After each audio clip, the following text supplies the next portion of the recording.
আসসালামু আলাইকুম। কেমন বাংলাদেশে আমরা আছি, যে বাংলাদেশে যারা আগামী নেতৃত্ব দিবে তারা ৭১ দেখতে পারে না। কেমন বাংলাদেশ, যে বাংলাদেশে ৭১কে ছোট করা হয়। কেমন বাংলাদেশ যারা বলে যে ৭১-এর চেতনা বাংলাদেশ আর বিক্রি হবে না। আমি কি বলতে পারি যে তারা আসলে বাংলাদেশের কিনা কিংবা রাজাকার?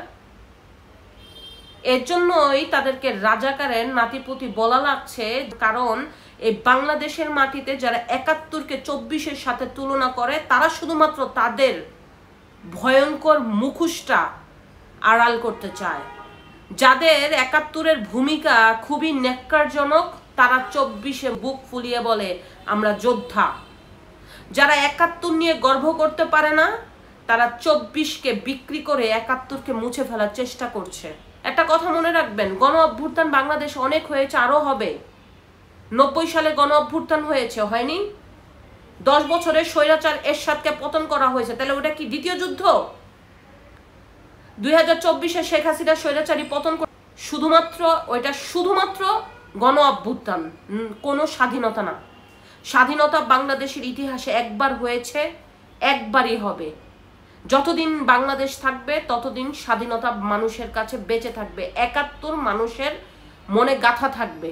যারা বলে ৭১-এর চেতনার মানুষ খায় না, তারা হচ্ছে রাজাকারের বংশ। তারা পাকিস্তানের এজেন্ডা বাস্তবায়ন করার জন্য, তারা বাংলাদেশকে একটা জঙ্গি রাষ্ট্র করার জন্য উঠে পড়ে লাগাইছে। দেশ চলে গেছে রাজাকারদের হাতে, দেশ চলে গেছে জঙ্গিদের কাছে। আর বর্তমান যে সরকার বসে আছে সে তামাশা দেখছে বাংলাদেশটাকে ছিনিমিনি খেলে। আপনি চিন্তা করে দেখেন, এখন মানুষ জয় বাংলা স্লোগান দিতে ভয় পায়, অথচ জয় বাংলা স্লোগান ছিল ৭১-এর স্লোগান। আপনি দেখেন ২৬শে মার্চ বাদ দিয়ে দিছে মুক্তিযুদ্ধ থেকে, অথচ ২৬শে মার্চই ছিল তৎকালীন সময়ে ৭ কোটি মানুষের অনুপ্রেরণা। এই ২৬শে মার্চের ভাষণের মধ্য দিয়েও বাংলাদেশের মানুষের রক্ত উজ্জীবিত হয়েছিল এই পাকিস্তানি সেনাদের বিরুদ্ধে ঝাঁপিয়ে পড়ার জন্য, অথচ ২৬শে মার্চ এখন পালন করা নিষিদ্ধ। বঙ্গবন্ধুর নাম নেওয়া যাতে একটা পাপ। কেন বঙ্গবন্ধুর সাথে শেখ হাসিনার তুলনা করা হয়? বঙ্গবন্ধু তো বাংলাদেশের একজন নেতা, যেই নেতার বাংলাদেশের প্রতিষ্ঠাতা, অথচ শেখ হাসিনাকে সামনে রেখে বঙ্গবন্ধুর নিশানা যারা মুছে ফেলতে চায় তারা পাকিস্তানি এজেন্ডা বাস্তবায়ন করতে চায়। যারা বলে ইন্ডিয়া ফিন্ডিয়া চলবে না, ইন্ডিয়া ফিন্ডিয়া কখনো আমরা করি নাই। ইন্ডিয়া কখনো ছিল না। ইন্ডিয়া বাংলাদেশের অঙ্গরাজ্য করলে ৫৩ বছরে করে ফেলতে পারতো, ১৭ বছরে করে ফেলতে পারতো। কিন্তু ইন্ডিয়ার জুজোর ভয় দেখিয়ে যারা পাকিস্তানি করতে চায় বাংলাদেশকে, তারা মন দিয়ে শুনে রাখুন, এই বাংলাদেশ কখনো পাকিস্তান হবে না। আজকে বাংলাদেশের পতাকা নিয়ে কথা হয়, আজকে বাংলাদেশের জাতীয় সঙ্গীত নিয়ে কথা হয়, আজকে বাংলাদেশের মুক্তিযুদ্ধে নিয়ে বিতর্ক শুরু করছে, আজকে বাংলাদেশের শহীদদেরকে নিয়ে বিতর্ক আছে, আজকে মুক্তিযোদ্ধাদের নিয়ে বিতর্ক করছে, ধর্ষিত মাদেরকে নিয়ে বিতর্ক করছে। কারা এই শয়তান? কারা আমাদের শহীদদেরকে অশ্রদ্ধা করে বলে যে ৩০ লক্ষ মরে নাই, কম মরছে?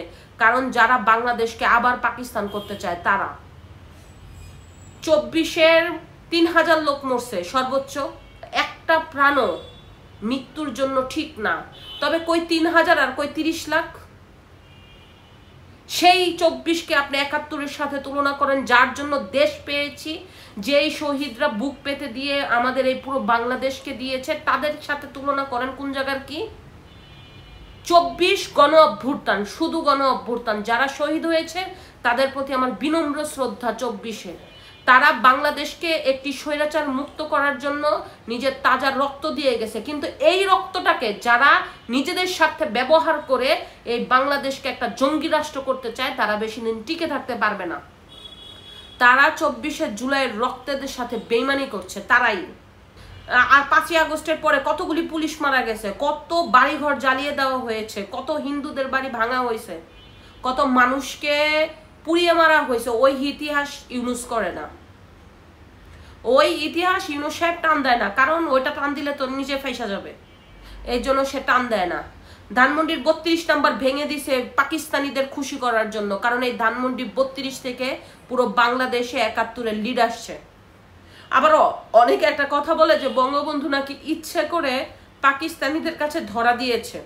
আচ্ছা, পাকিস্তানি তখন আমাদের 1 নম্বর শত্রু। সেই শত্রুর কাছে বাংলাদেশ যারা স্বাধীন করতে চায় তার 1 নম্বর নেতা কি কখনো ওই পাকিস্তানি হানাদার বাহিনীদের বলবে তুমি ভাই আমার অ্যারেস্ট করে নিয়ে যাও? আর উনি যদি বইলাও থাকে তাহলে উনার কথা পাকিস্তানিরা কেন তাকে অ্যারেস্ট করে নিয়ে গেল? অ্যারেস্ট করে কেন নিয়ে গেছে? যখন আমাদের 24শে জুলাই হলো, তাহলে কি ডিবি হারুনের কাছে যে সমন্বয়করা যে গেছে, তাহলে কি ডিবি হারুনরে কি ওরা ফোন দিয়ে বলছে এই যে নাহিদ, সারজিৎ, আসিফ এরা কি বলছে যে স্যার আমাদের নিয়ে যান, তারপরে আমাদেরকে নিয়ে আমনাইলে এখন সমস্যা, আমাদেরকে নিয়ে যান? ওরা কি ইচ্ছা করে ডিবির কাছে ধরা দিয়েছে? এটা কি সম্ভব? এই বাংলাদেশ রচনা করেছে সে নাকি স্বেচ্ছায় পাকিস্তানি হানাদার বাহিনীদের কাছে ধরা দিছে যাতে সে ভালো থাকার জন্য। ছি, এরকম নোংরা ইতিহাস যারা তৈরি করে তাদের জন্য শুধু ঘৃণা ছাড়া আর কিছু নেই। যারা 47-এর সাথে 71 তুলনা করে, কেন আমি 47-কে তুলনা করব? 47 তো পাকিস্তানিদের বার্থডে, 47 পাকিস্তানিদের জায়গা, 47 আমার কেন হবে? কারণ 47 তো আমার বাংলাদেশ আমার অর্জন হয়নি, আমি 71-এ বাংলাদেশ অর্জন করেছি, তাই 71 আমার চেতনা, 47 না। 47 পাকিস্তানিরা নিয়েছে, এরপরে যখন থেকে 47-এ পাকিস্তান নিয়েছে 24 বছর আমাদের বাংলাদেশকে শোষণ করেছে এই পাকিস্তান। এইভাবে বাংলাদেশিদের ছোট করে রাখতো এই পাকিস্তানিরা, তখন বাধ্য হয়েই স্বাধীনতার ঘোষণার ডাক দেওয়া হয়। অথচ 47-কে তুলনা নিয়ে আসে কেন? যে দাদা তো হয়েছে পাকিস্তানি, বাপদাদার নাম না আনলে যারা এটা নিয়ে আসে হচ্ছে বাপদাদা হচ্ছে পাকিস্তান। কারণ বাপদাদার জিনিস না আনলে এই যে এখন 24-এ বেঁচে থাকবে কেমনে ওরা? যার কারণে ওরা 47-কে টেনে এনে 71-কে ছোট করতে চায়। এদের রাজাকারকে বলতে চাই যে যতদিন বাংলাদেশ থাকবে, যতদিন বাংলাদেশের মানুষ থাকবে, যতদিন পদ্মা মেঘনা যমুনা থাকবে, ততদিন 71 মানুষের হৃদয়ে গাঁথা থাকবে, আর ততদিনই এই রাজাকার ঘৃণিত থাকবে, আর 90 রাজাকাররাও ঘৃণিত থাকবে, কারণ রাজাকার তো ঘৃণিতই। যারা 1971 সালে প্রকাশ্যে পাকিস্তানিরা তাদেরকে রাজাকার বাহিনীর দায়িত্ব দেওয়া হলো, এবং যেই সব লোক প্রকাশ্যে বাংলাদেশকে পরাজিত করার জন্য বাংলাদেশের মুক্তিযোদ্ধাদেরকে ধরাই দিত, বাংলাদেশের যারা আমাদের মা বোন ছিল তাদেরকে ধরে ক্যাম্পে দিয়ে আসতো, বাংলাদেশের যত হিন্দু টিন্দু আছে এদের জায়গা জমি দখল করে ফেলছে, হিন্দুদেরকে তাড়াইছে, মারধর করছে, লুটপাট করছে, এরা এখন বুক ফুলিয়ে বলে তখন তো আমরা করতে চেয়েছি, কারণ হচ্ছে একটা অঘোষিত ইন্ডিয়া করতে চেয়েছিল। আরে অঘোষিত ইন্ডিয়া কি আজকে 53-54 বছর পরে কি বাংলাদেশ নিয়ে গেছে? কিন্তু তোরা তো পুরো বাংলাদেশকে ছোটজাত করে বানায় রাখতে চাইছিলি, তোরা তো বাংলাদেশের মানুষকে চাকরি দেস নাই, বাংলাদেশকে ধ্বংস করে দেওয়ার ইচ্ছা ছিল তোদের। সেইখান থেকে 71-এ লক্ষ শহীদের রক্তের বিনিময় আমাদের দেশ স্বাধীন বাংলাদেশ হয়েছে। এটা যাদের সহ্য হয় না তারাই 71-এর পাকিস্তানি। যারা 47-এর সাথে 71-কে তুলনা করে, ওরা বাপদাদার বছরটাকে সেলিব্রেট করতে চায়, কিন্তু বাপদাদার বছর সেলিব্রেট করতে পারবে না।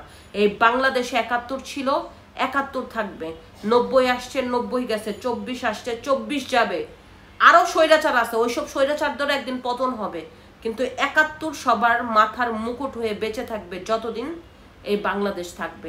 এরপরে হচ্ছে মুক্তিযোদ্ধাদের জুতার মালা বলায়, ভুয়া মুক্তিযোদ্ধা বলে মুক্তিযোদ্ধাদের অ্যাটাক করে।